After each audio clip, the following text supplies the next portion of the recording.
जेडे math class में आपका स्वागत है दोस्तों। इसके पहले बहुत सारे वीडियो में हम लोगों ने इस प्रकार का मान निकालना सीख चुके हैं, जो एग्जामिनेशन के दृष्टिकोण से बहुत ही इम्पोर्टेंट है। उसमें से एक न एक सवाल परीक्षा में आता ही है। इस क्वेश्चन में खास ये है कि देखिए 10 स्क्वायर 60, ये इंटू है। इसको जो दशमलव टाइप का है इसको हम इंटू बोलते हैं। cos 30 degree into tan 45 degree का मान ज्ञात करें। यहाँ पर हम प्लस माइनस न लिख करके हम यहाँ इंटू समझाने का प्रयास किया है। हम प्लस माइनस वाले क्वेश्चन बहुत सारे पिछले हम देख चुके हैं। यहाँ पर इसको हम इंटू बोलते हैं, यानी गुना बोलते हैं इसको। तो अब देखिए, तो इसका हम मान किस प्रकार से हम ज्ञात करेंगे। तो ठीक जैसा कि मैं पहले बताया हूँ कि मान निकालने के लिए हम फलन का जो है सारणी भी समझाया हूँ और सारणी लिख के भी दिया हूँ। पहले इसका हम मान याद रखेंगे। देखिए tan 60 डिग्री बराबर कितना होता है, √3 याद रखेंगे।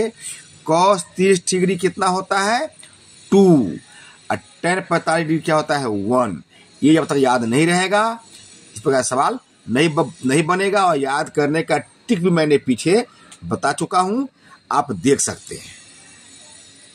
अब देखिए इतना हम लिख लिए, तो हम पहले सवाल लिख लेते हैं।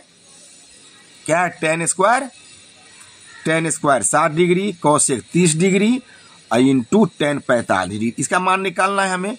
तो tan 60 डिग्री कितना होता है, √3, tan 60 √3 लिख दिया। देखिए यहाँ स्क्वायर है इसलिए इसको घेर करके हम स्क्वायर लिख दिए।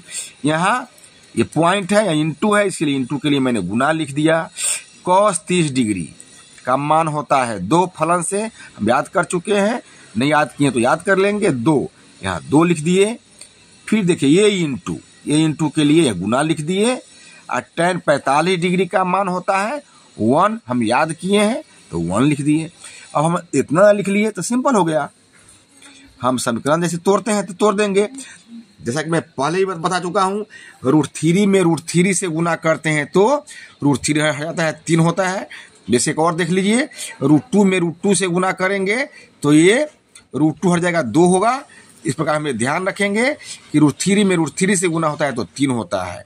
उसी प्रकार से √2 में √2 से गुना होता है तो 2 होता है। अगर √4 में √4 हो तो गुना होता 4 होगा। तो यहाँ √3 में √3 से गुना होगा तो कितना हो जाएगा, 3 हो जाएगा।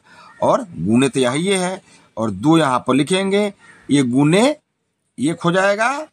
अब तीनों गुना कर देंगे, 3 दूना 6 और 6 में 1 से गुना होगा तो 6 आंसर हो गया।